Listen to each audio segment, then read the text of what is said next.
Cobra, that's right, whatever.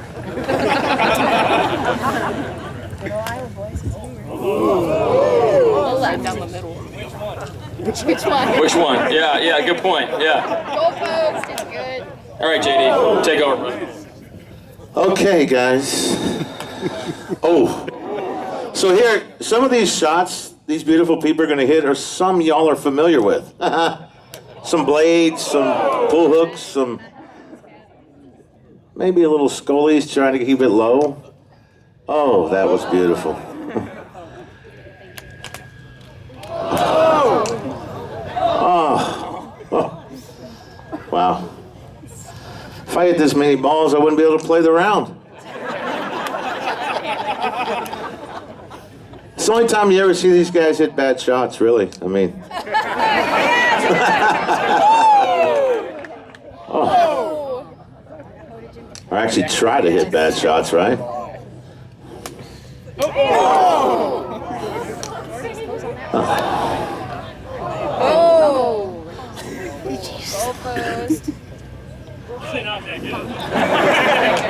Oh. I'm a hybrid. Arena. Hello. Hello. Oh. What are you hitting, Rick? Here.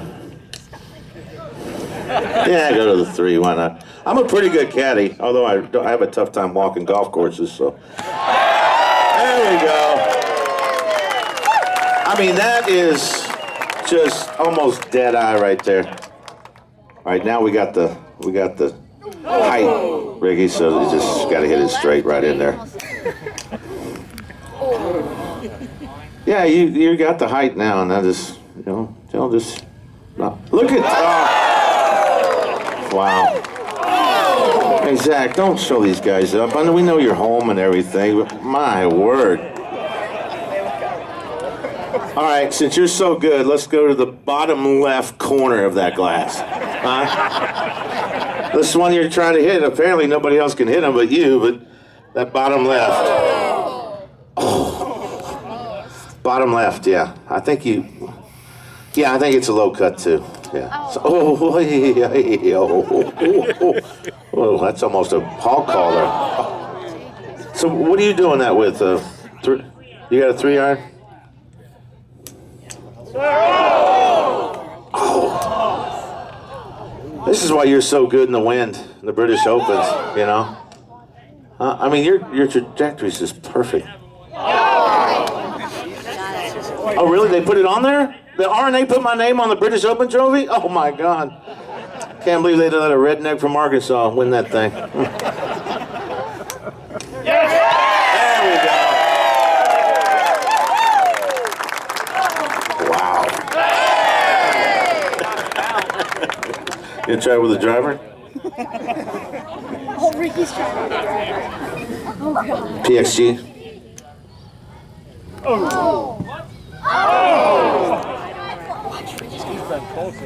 Hey kids, well I'm gonna take y'all down there. I'm gonna teach y'all how to belly flop in those little swimming pools right there. There is an art to it, trust me. Yep.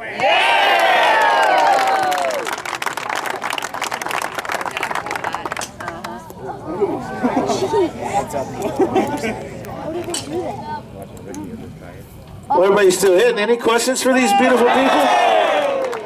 Come on, kids. You got any questions for these great players?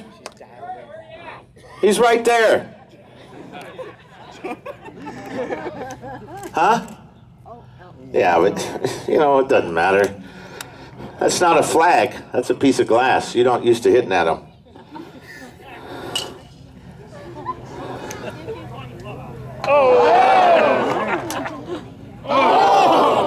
Y'all got any questions for these guys? Anybody? No? How's your short game, kid? How's your short game? Is it really good? Do you spend time chipping and putting a lot?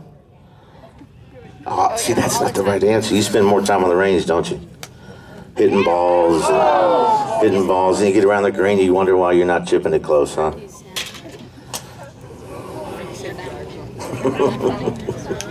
Yes?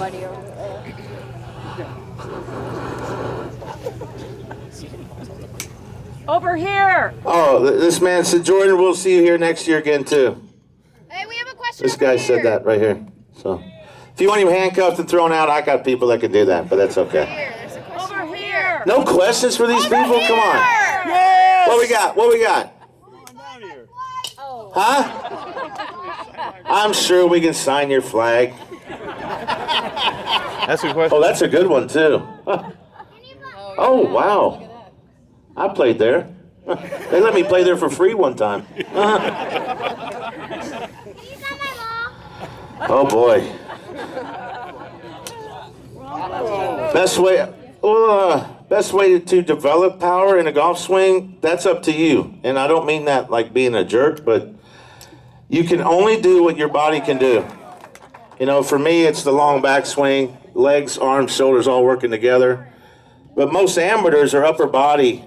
They try and hit the ball with their body, and that's why you create a lot of big cuts. Sometimes you delay your legs and hit draws. But I think if you can do one thing, amateurs that are struggling a little bit, 90% of the time we play pro-ams, amateurs leave their shots short of the green. Choke down, take one more iron, and try and knock it over the green.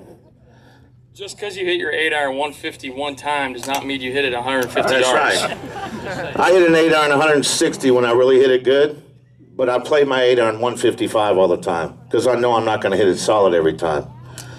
But if you can remember that, and I'm not going to get technical, but for the right-handers, left-handers, just think oppositely.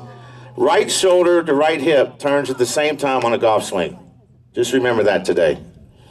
Right shoulder, right hip turns at the same time. When you're turning your shoulder, look where your hip is. You're going to have no power. So right shoulder, right hip turns at the same time. Try and remember that today. We're not going to get technical on all this crap. It's just, this game's too easy. It's just get up and knock the hell out of it, you know? He said it right there, though. I mean, he's got a couple swing thoughts, but they're basics. They're athletic. I mean, John's a guy that played for feel, but he was also precise in his feel. I mean, it was just the way he played, and as a result, he won a lot of golf tournaments and 2 majors, etc. Well, we got drivers out now, huh? All right. Where you going, Rick? Ooh. Okay. I don't know. You said it 3 times. Oh, okay, 3 times. Yeah, all right, whatever. Jordan, have you hit it yet? 0. All right. Nice. Oh. Okay, question. Where are we going? All right, young man. Yes, come on. How do you become a good putter? I need to know that answer too.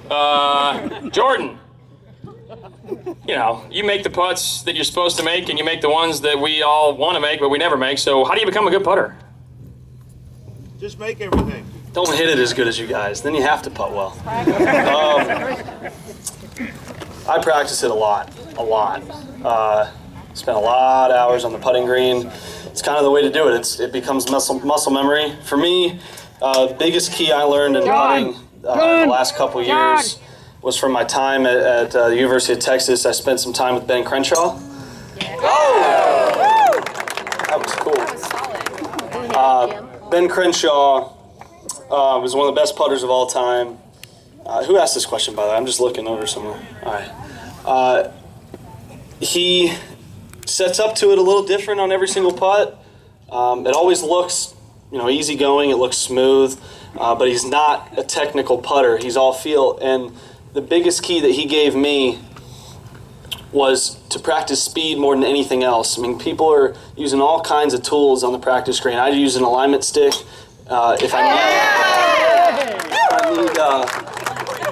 I need to work on my stroke, I'll put a couple tees down to work on the path. But for the most part, I'm working speed. And that's how those mid-range putts, we made a high percentage last year because for the most part, if they missed, they were within about 1.5 feet or so. That uses the entire hole to go in. So yeah, that's what I do.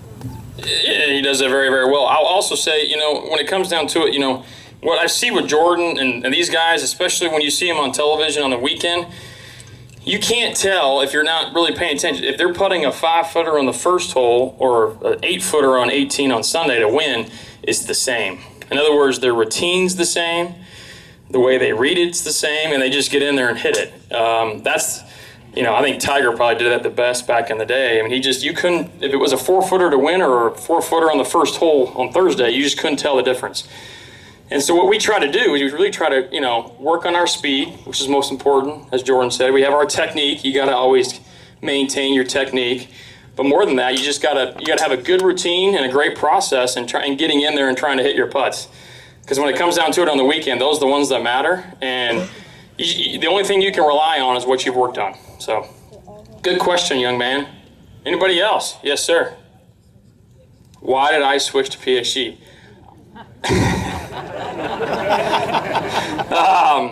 That's a great question.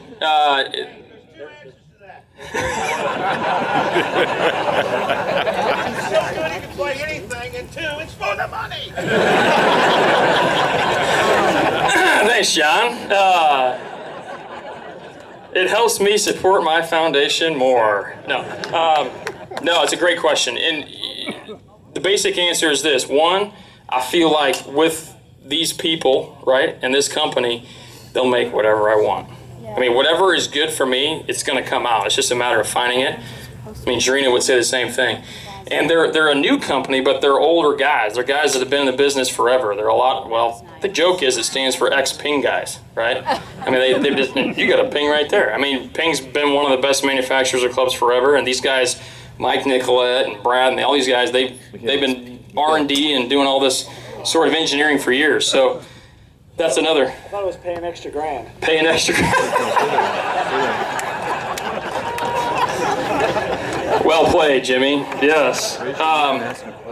Hey, who's the funniest golfer? Whatever it takes. Whatever it takes. No, but they're great. I mean, and I mean that sincerely. I mean, I've played 2 golf clubs in my entire life. One was Ping, and then when I kind of got in my latter college years and into my early professional years, I went to Titleist. So those are the only 2 clubs I've ever played. I'm still playing a lot of Titleist equipment currently too. So very lucky in that regard. And the basic thing is that I wanted to play Cobra and Puma, but they said I had to wear high tops, and I don't like orange. Caleb, so stand up. That's really what it boiled down to. So we can see you. Too bad. That's right. Stand up. Woo. Hurry. Wow, Ricky. Well, I can't wear high tops. Yeah. Everybody says I look like a Walking keg with legs. Any more questions, kids? Yeah. Okay, I'm coming down. Yes, young lady. Who's the funniest golfer here? Who's the funniest golfer here?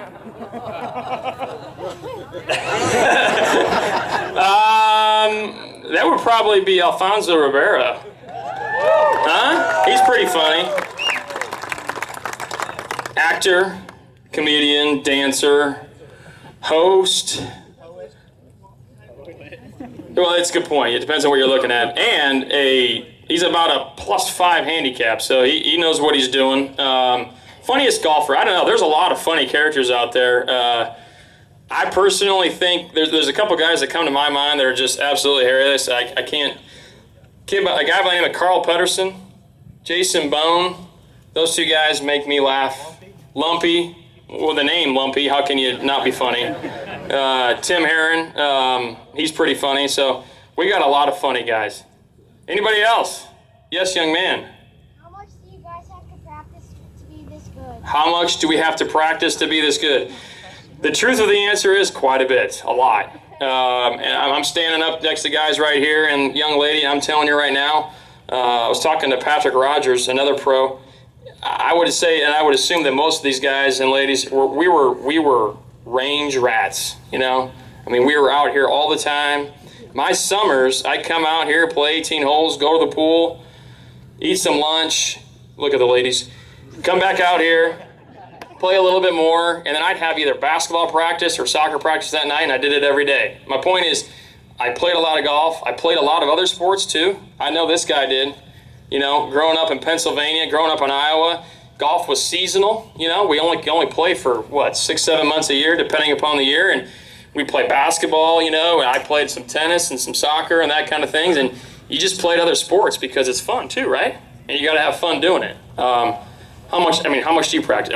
It's changed now that we have kids, but Yeah, that's the most common. I think it's the most common question that every kid has is how much do I have to practice to become a good player? And my answer is always there's no set amount of time. I mean, you want to practice the right things, you want to get lessons, work on what your coach or teacher gives you. But my thought was what Zach said. I always went to bed. I knew whether I worked hard or not. You go to sleep at night.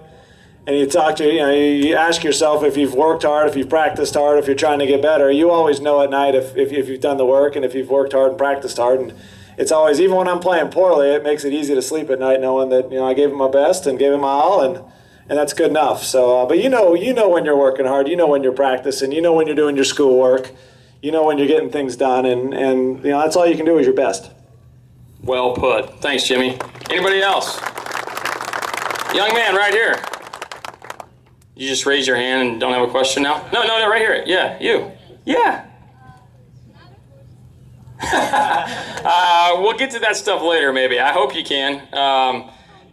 Jordan left college early. I'm not sure he knows how to write. Yes, sir. How many hole-in-ones do I have?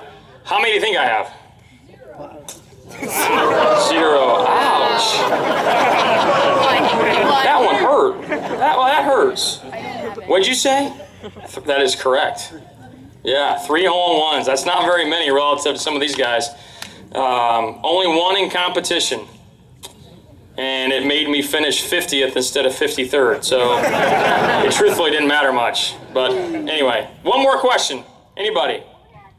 Yes, young lady. Oh, we already got you. I'm sorry. I don't want to cheat y'all, but I got anybody else? Is there any hands up, kids? Yeah, you. 17 at TPC Sawgrass. It is, I'll tell you this, and these guys will say the same thing. You play it and you're like, man, it's a wedge, maybe a 9-iron. I guess if it's really into the wind, which this in May it really doesn't get that windy, it seems.